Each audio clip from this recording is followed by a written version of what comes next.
Hello everyone, welcome to the channel and welcome to the workshop. So we're going to head out there. Today we're going to be working on the air compressor project. Never planned on this being a 3-part, not even a 2-part project. Round 3, fight! But I need to get it done. I've been putting it off because I've had a lot of other stuff to do. But the first video that I made on the series had quite a few views and had some good comments. For those of you who have not seen the first 2 parts of this series, I have been renovating my air compressor, the one pictured here, using Harbor Freight parts. And if you haven't seen those, I'll leave the links in the description, and I would recommend that you probably should go watch those 2 first to catch up and join me back on this video. See you then. So I really appreciate a lot of the comments, and we've got 2 major things that we're going to work on today and try to get this thing done. There's a 3rd thing that I need to get done, but it's not going to be a priority. I can get that done. We just need to get it functioning correctly, is what I'm trying to say. Let's go in.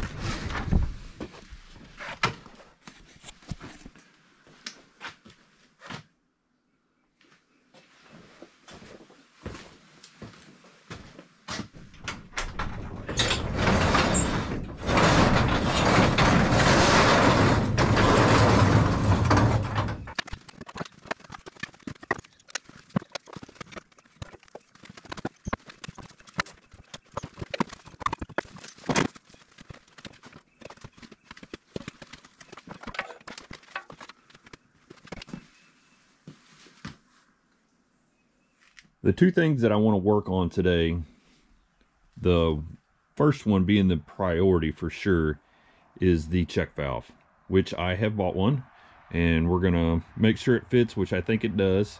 I bought a few, and the other ones I bought are way too small. Probably, I don't know where to look, but I shopped around in quite a few different places, and pneumatic or air check valves are actually kind of difficult to find. Anytime you use a search engine where you're looking for check valves, they primarily want to direct you to water or waterline check valves, RV, camper check valves, but not air check valves. So if you know of a good resource for finding check valves, send it my way. Let me know down in the comment section. I did find one.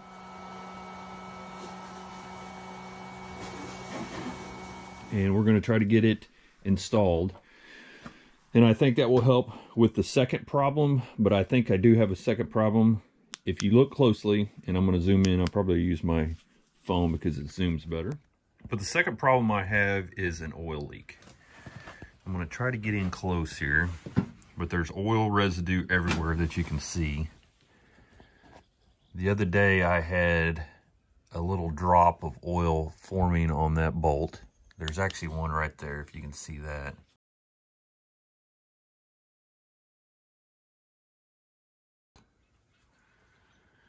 And now that I've got the air compressor out away from the wall, and I'm looking, because I was looking and I couldn't find it. I was looking everywhere and I couldn't figure out where it was coming from. But I think I figured out where it was coming from. Where it is coming from.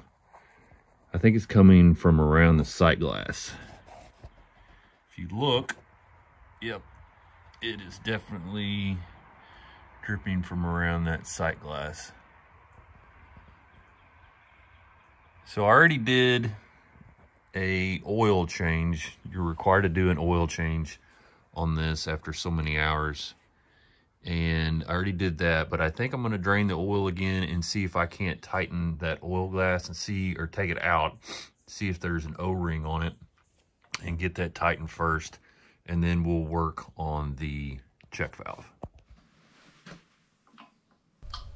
I had to improvise and come up with a homemade way to drain the oil out of this.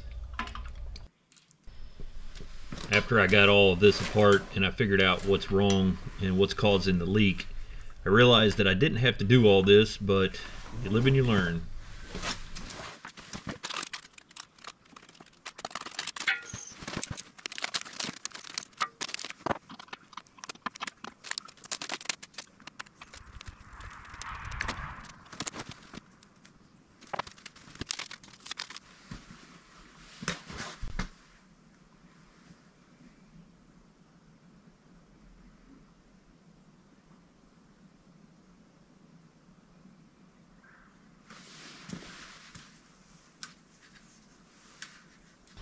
I'll continue to let this drain for a little while and we'll come back here in just a minute.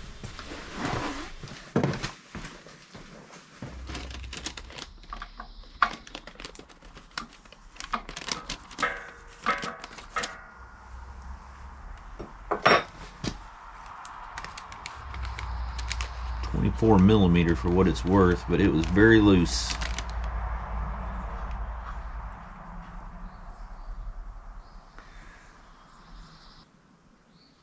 It does have a rubber gasket on it. I think that's where the leak was coming from. I cleaned all the way around looking. There is one bolt for the plate around where the pulley is, and it's the bottom right bolt when you're staring at the front, and it has a tiny bit of residue on it, and that's the one that I think I tried to tighten it a while back. I might have even showed it on video in my last video, but I'm not sure that it's definitely not as major of a leak, so I'm going to keep an eye on that. I'm going to clean this up, get this back on there, and try to get it snug.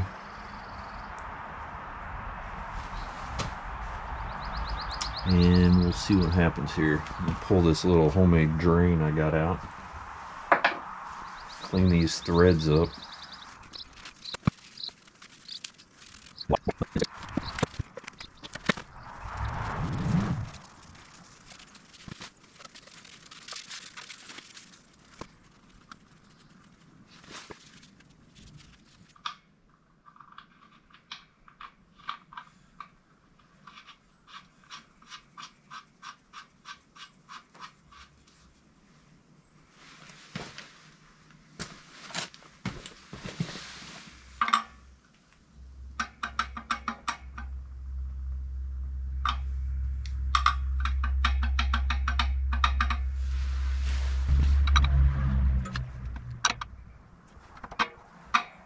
Tries to be a 23. I will say not a lot on this is accurate to any size.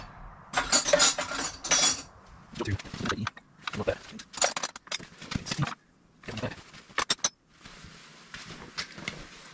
trying to stay away from having to use it. That is definitely not it. Trying to stay away from having to use a crescent wrench.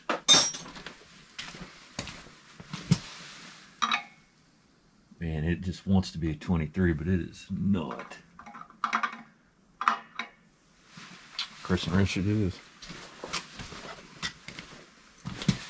I really need to invest in some better crescent wrenches.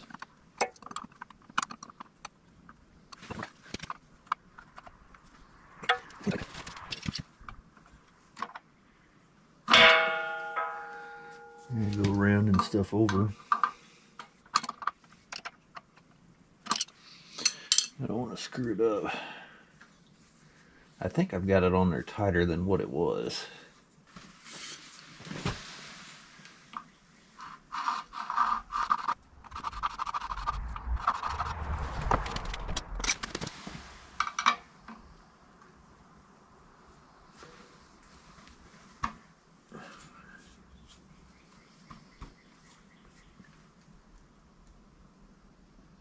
Click.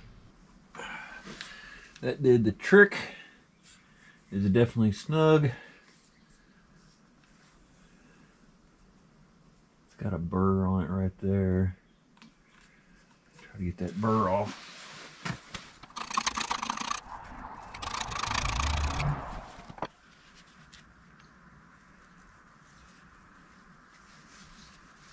Still pulling gunk out of there.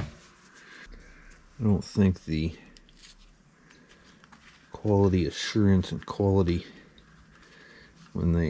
checks when they manufactured this stuff overseas, it's probably the greatest. There is no washer. Why would there be a washer on this and no washer on this? Because it is straight thread, it's not tapered. I have some oil grade, petroleum grade thread tape. I might just put a thin layer on that. Also this paint job, all the paint flakes, I don't want any of that paint stuff getting in there. Alright, I'm going to put a little bit of petroleum grade tape on these threads, because there's nothing to help with the seal. Alright.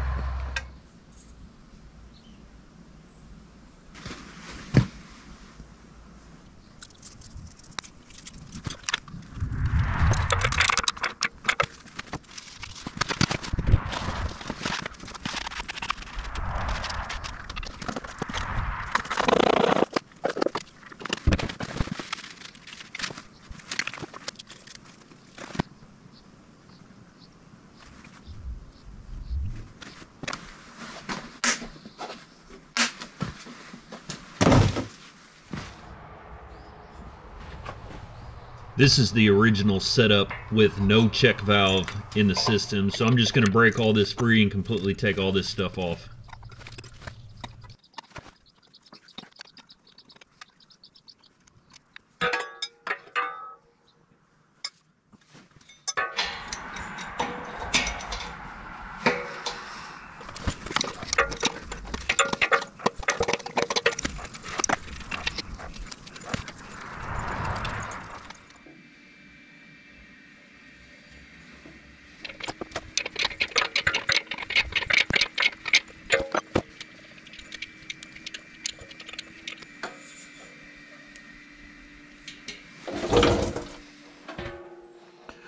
So somebody left a really good comment on, I think it was the last video that I made about this air compressor. And the comment was, why don't you just reuse the old valve, the old check valve from this tank that was from the other motor? And one of two reasons. The first reason being the most important is that, well, you have to know where you put the check valve whenever you took all that other stuff apart. Dunce hat, picture of a dunce hat. So when I took all this stuff apart, I thought that I put all the old motor and air compressor stuff in a box, and that's where most of it was, but this was not there. And I just now found this, ironically, after I've gone to all the problems of finding this one. But I also think that this one might not be rated as many SCFMs as this one. This one was rated, I think, on the back of the box. Let me check real quick just to make sure that I'm not going to lie to you. Yeah, it's rated at 20. And that's probably considerably more than what this one's rated at. Or is it? Tell me your thoughts. What do you think this original check valve is actually rated at? I have no way of knowing. It's not marked or anything like that. So leave a comment below and tell me what you think. I don't really know what this motor will do in combination with this pump, but that would be the second reason, is just to upgrade, because it's going to this is going to restrict airflow into the tank, which will restrict the amount that you can get out of the tank. So that's another reason why I don't want to use this, but now I have it as a backup just in case, now that I've found it. Anyway, carry on.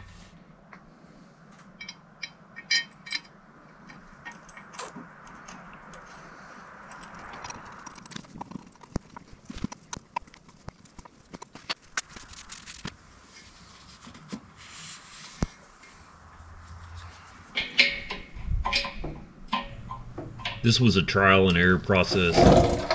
I made up this line, took it apart, made it up, took it apart quite a few times before I got something that I was halfway satisfied with. But in the end, you'll see here in just a second what happens, but definitely not satisfied enough with it.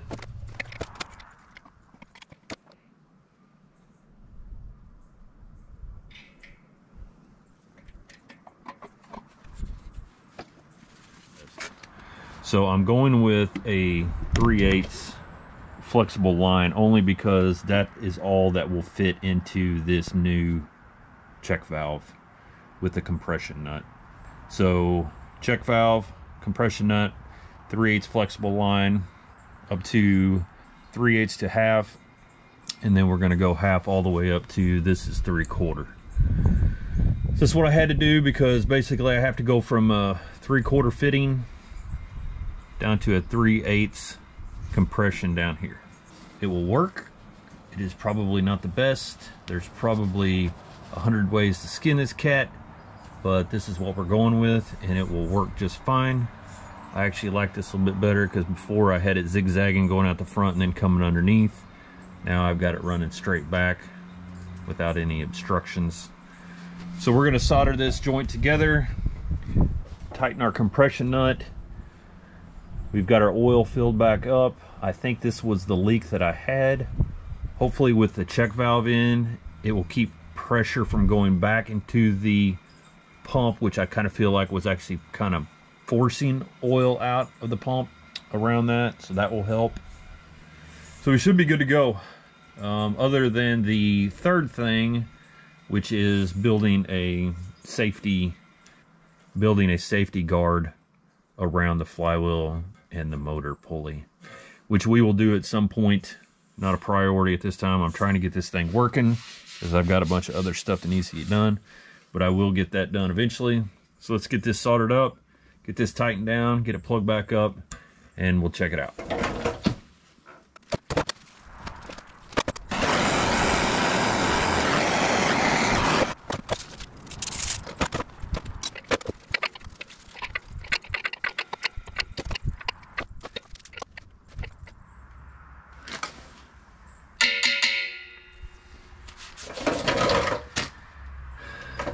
I think that's going to leak. If it's at too much of an angle, it's kind of pushing the compression fitting up through. Probably want to do something different there. Let's check it and let's see. Fire in the hole.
I'm going to turn the breaker off.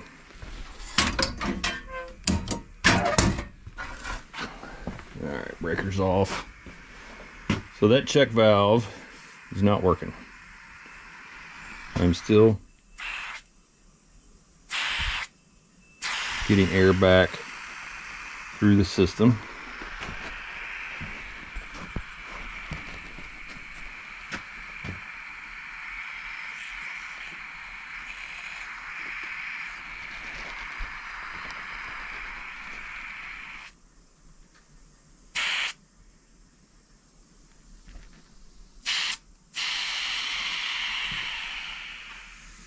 And also on fitting there is not holding air. It's leaking. And whenever I was filling it up, you can still see because that check valve's not working. I'm still getting air pushed back.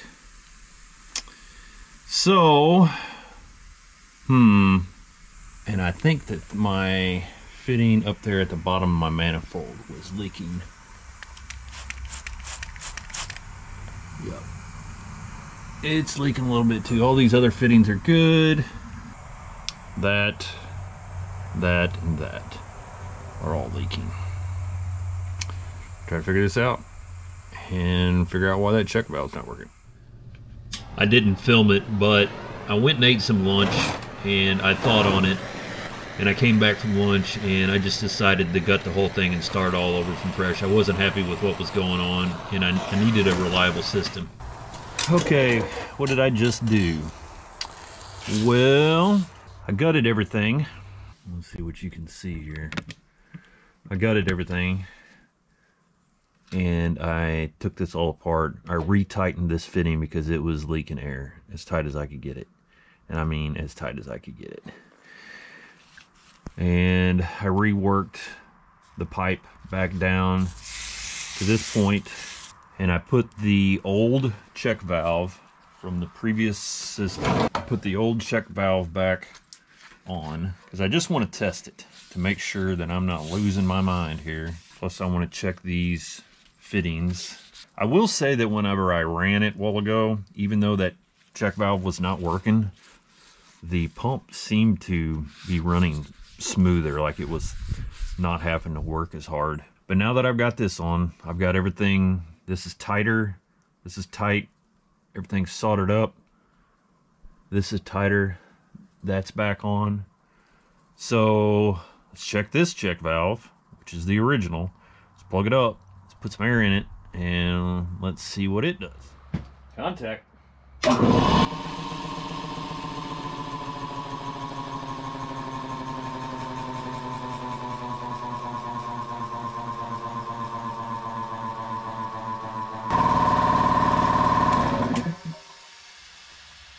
Okay, it's up to 120 psi. I'm going to turn the breaker off.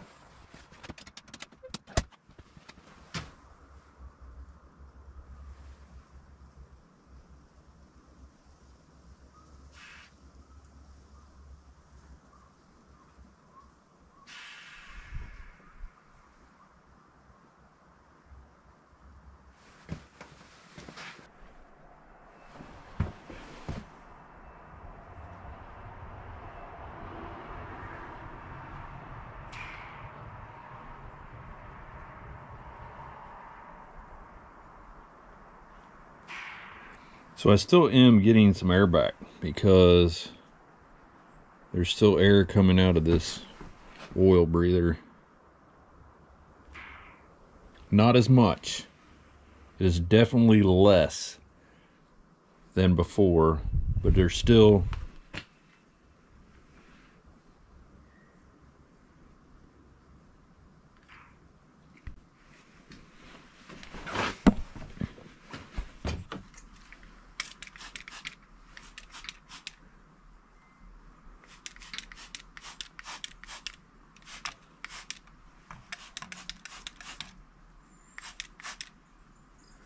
no air bubbles.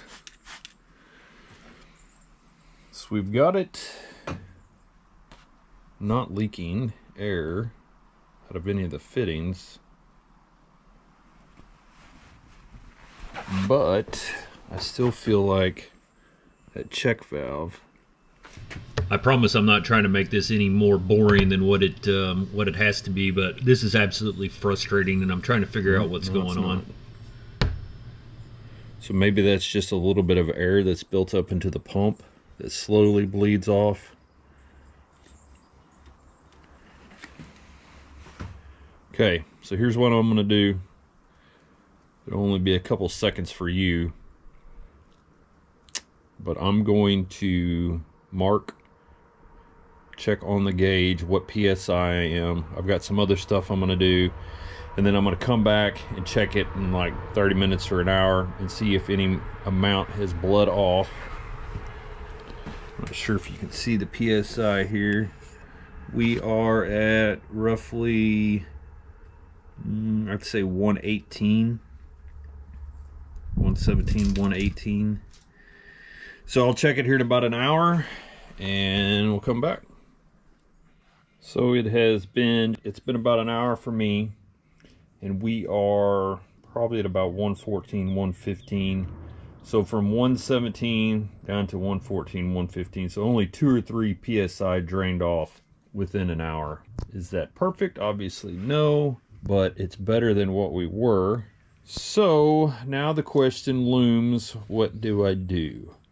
I think what I'm going to do is I'm going to let this sit overnight, come back in the morning and look at it and see where we're down to overnight. And in the meantime, continue to shop for another check valve. Now, if I can't find another check valve, this will obviously work.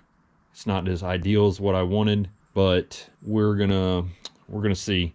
So I'm gonna sleep on it. We'll come back in the morning and we'll check on it and try to figure out what we're gonna do. Well, it's been almost 24 hours. Let's go in here and take a look. See how much has gone down.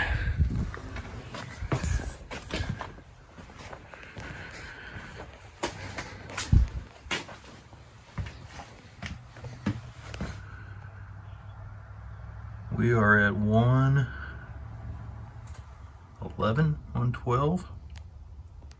So it is maintained overnight. It was like, what did I say? 113, 114. It's only come down about a PSI or 2.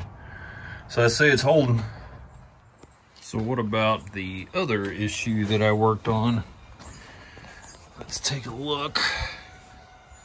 I would say since there's no back pressure on the pump, we're not gonna have as much of a chance of pushing oil out. I think I put a little bit too much oil in that. I might need to drain a little bit of that out, but I don't see a leak around that sight glass, and I think that that's where that leak had come from. I also tried to clean up this all the way around because you could see oil residue. So I think I've got that one fixed also.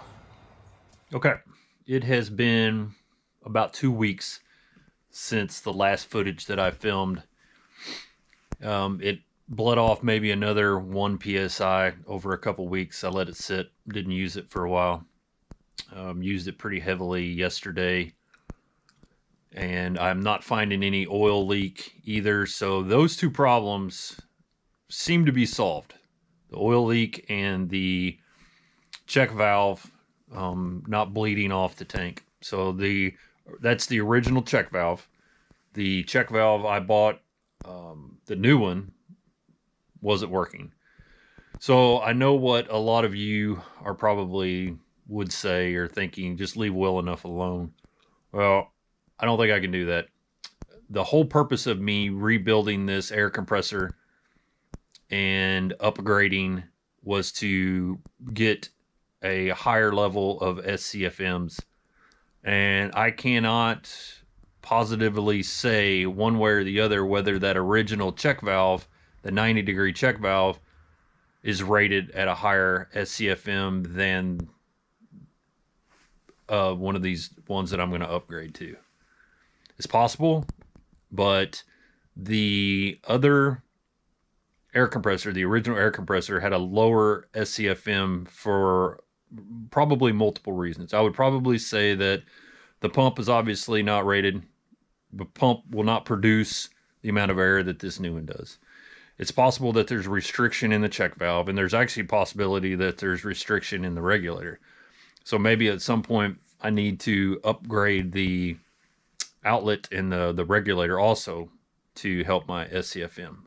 So if you, I don't know how you guys feel, let me know your thoughts in the comments on what needs to be replaced to help with the SCFM, just besides the pump, which I already have. So it's been a couple weeks, and I talked to a friend of mine, and he recommended a company to look for a new check valve. So I found them, I found a couple. I bought two. They were relatively inexpensive. So I went ahead and bought two. They have different, I bought one of each type of connection. So they have a different type of connection, but they appear to be a little bit heavier duty than the cheaper one that did not work when I filmed it earlier. That one was purchased from the land of the Amazons online. This one, the company that he recommended, he does business with, which I've never done business with them, but I think it's probably a pretty big company.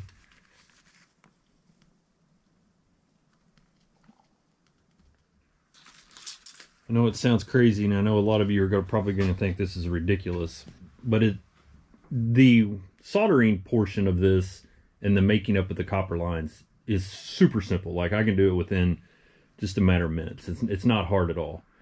And honestly, there is a little bit of expense because copper is not as cheap as what it used to be, but it is not that expensive.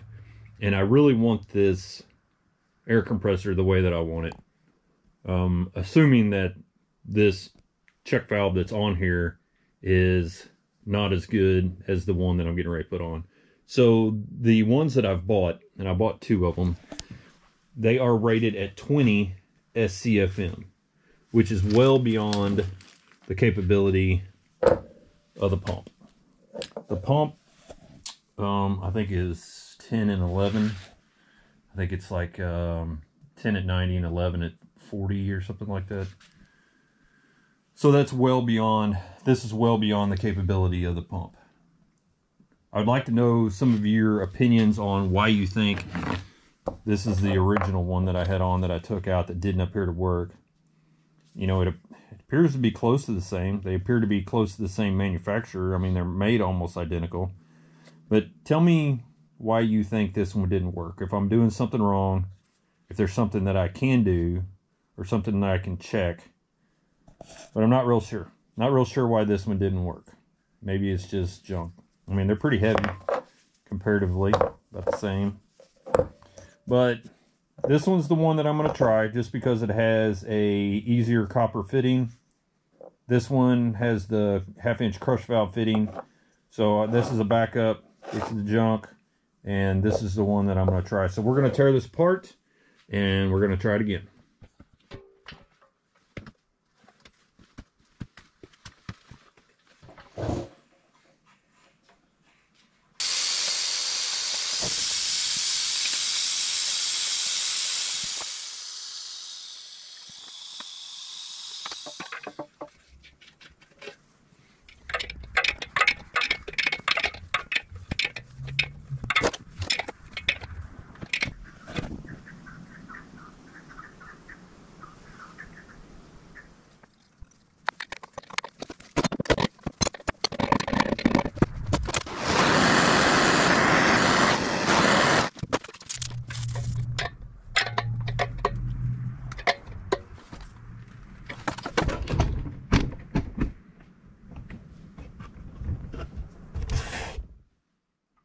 Contact.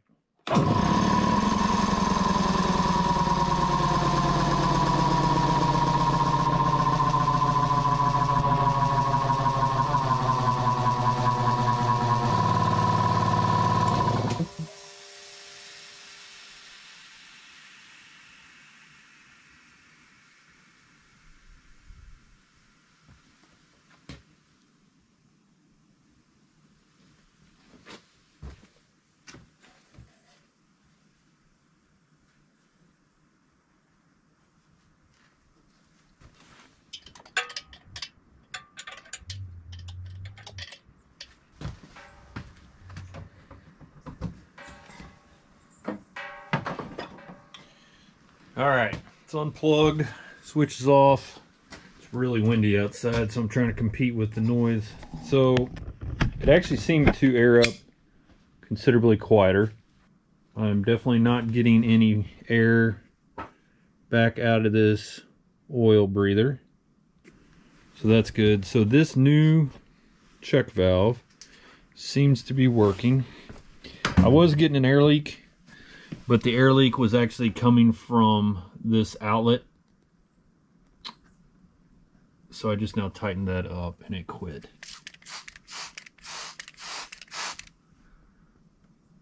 Don't appear to be getting any significant leaks.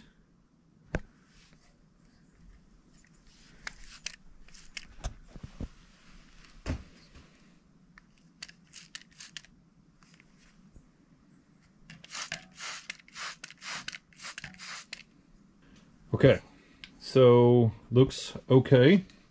Don't seem to be getting any leaks. Whenever I was working on doing these lines, I went ahead and pulled the plug for just a split second, drained just a tiny bit of oil out, so now my oil is back about where it needs to be. I had a little too full. I think it was okay, but I went ahead and drained a little bit out. So we're going to watch this for a little while, make sure nothing's leaked, make sure nothing dies down. I do have a tiny bit of air bubble right there. So I could probably tighten that just a little bit. That's one reason why I put this union here and union up here, so I could kind of tighten some of this stuff if I needed to and didn't have to worry about a just solid soldered section, because of the fact that I'm screwing it in here and I'm screwing it in here. I wanted the ability to tighten things if I could, or if I needed to. So I'm going to tighten this just a little bit, see how that goes, and we're going to watch it. And I think I'm going to go ahead, I've got an idea as far as building a cage around my pulley wheels to get a little bit of a safer environment, and we'll check back with you in just a little bit. Okay, so here's the game plan. If you can see this, let me move a little bit closer. I welded some pieces of angle iron in here behind this.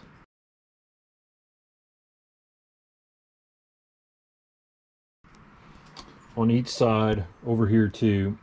And I got a piece of steel that's running across, and then I've tacked these pieces here and here. So the game plan is I've got a bunch of this, I don't even know what you call this steel, but I got a bunch of it. So I'm going to drill some holes in these so I can bolt this in here, and then I'm going to make like a cage around. I've got quite a few of these pieces, if you can kind of picture what I'm doing or what I'm going to do. But I'm going to have to wrap up for the night. We've got a storm moving in. Storm front is almost here, probably be here within a few minutes, and I need to button up the hatches and get ready for this storm that's moving in. But I will see you in the morning.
I might finally be done with this project. I got all the pieces for the safety shroud painted up yesterday afternoon. I left them in the shop to dry overnight. So we're gonna get everything put together today and hopefully wrap this thing up. Let's go put some stuff together.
So everything fits good. The shroud is on. I've got this turned off now.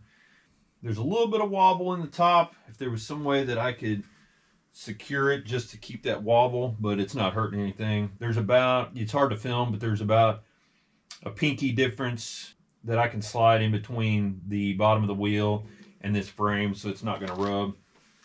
So I think we're about wrapped up on this thing. I don't know really what else I can do. Got the pump on, the motor on, the pump running in the correct direction.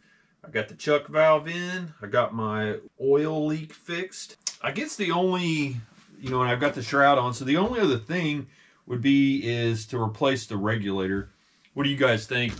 This is the original regulator from this system when I first bought it with the old pump and motor on it. So is that restricting my SCFMs? Let me know what you think. But we're good to go for now. I think that this is going to wrap up this project. I feel like we have successfully done what I've wanted to do. So I guess now the major question is was it worth it? It's really hard to say. I am 3 videos deep into this, which I did not think that I was going to be 3 videos deep into this. And I guess it would be case dependent on each individual person. I mean, are you looking for a fun project, call it fun, that you want to work on, that you want to build, say that you did? Are you trying to save a few bucks? Are you not in a rush for time? I guess all those things you kind of have to factor in. So as far as the monetary amount that I have into this, I think that pump and that motor together from Harbor Freight was somewhere around $300 together, maybe a little bit over with tax and all that stuff. I spent money on buying a new cord to rewire the motor. Obviously spent some money on all that copper, and I bought a check valve, and that's about it. Everything else is tools that I've already owned that I use in time. If you factor in time, might be infinitely more expensive. But if you remember from the first video that I've made, the other red Craftsman air compressor that I have, I bought it a few years back, and I think I paid like $550 for it. And that air compressor, if I remember right, I looked again to see how much they were wanting for that air compressor now. And I think that air compressor, just within like a year or two, because of everything that's been going on in the world, has gone up significantly in price. try to get this camera out so I don't have to hold it. So I think that air compressor that I bought went from like $550 up to like $700 or $800. Now, obviously, you can probably buy a cheap air compressor still for, you know, and I'm talking about oil-cooled, fan-driven, or belt-driven, oil-cooled, larger capacity, larger SCFM, greater than 10. So, I mean, you can probably go cheaper and get something still for $500 if you want to buy something cheap. I'm not exactly sure. I haven't priced some of the cheaper stuff.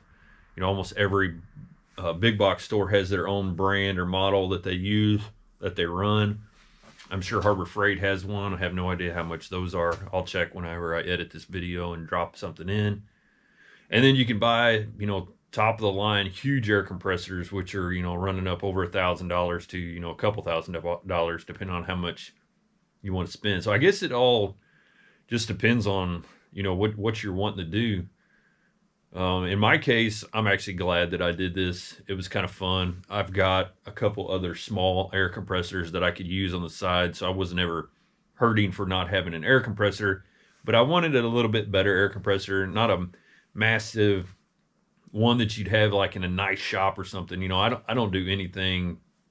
This is all hobby stuff that I have in the workshop, stuff I do on the side. We have a farm. I fix stuff for the farm. I need air compressor for certain things, certain tools, but or make stuff. But you know, I don't need some huge, nice $1,000, multi-$1,000 air compressor. And this, I learned a lot from this. I took away from some stuff from this. So to me, it was worth it. It might not be worth it to you, but to me, it was. I thought it was pretty fun. And I accomplished something that I wasn't sure whether I was capable of doing or not. So that's that. If you made it this far, I appreciate you guys watching. I'm trying to build the channel and I need subscribers. It is free to subscribe, doesn't cost you a thing. If you don't know, if you want to subscribe but you don't know how to do it, drop me a comment. And actually, I'm not even sure if you can, you might be able to leave a comment and not be a subscriber. See how much I know about YouTube. But let me know if you need some help, try to figure it out. Please subscribe. Give me a thumbs up down below. That's free also. Leave a comment if you want. Let me know what you think. Let me know what you would have done different. The comment section of YouTube is kind of a free-for-all sometimes. Sometimes you get some really good comments and sometimes you get some abhorrent comments. So you just never know. But anyway, I appreciate you guys watching. I definitely do. And I have a bunch of other stuff lined up that I want to film, and I'm trying to build a channel, like I said. So all the support that I can get, I appreciate it. And I'll see you on the next one. Have a good day. See you guys.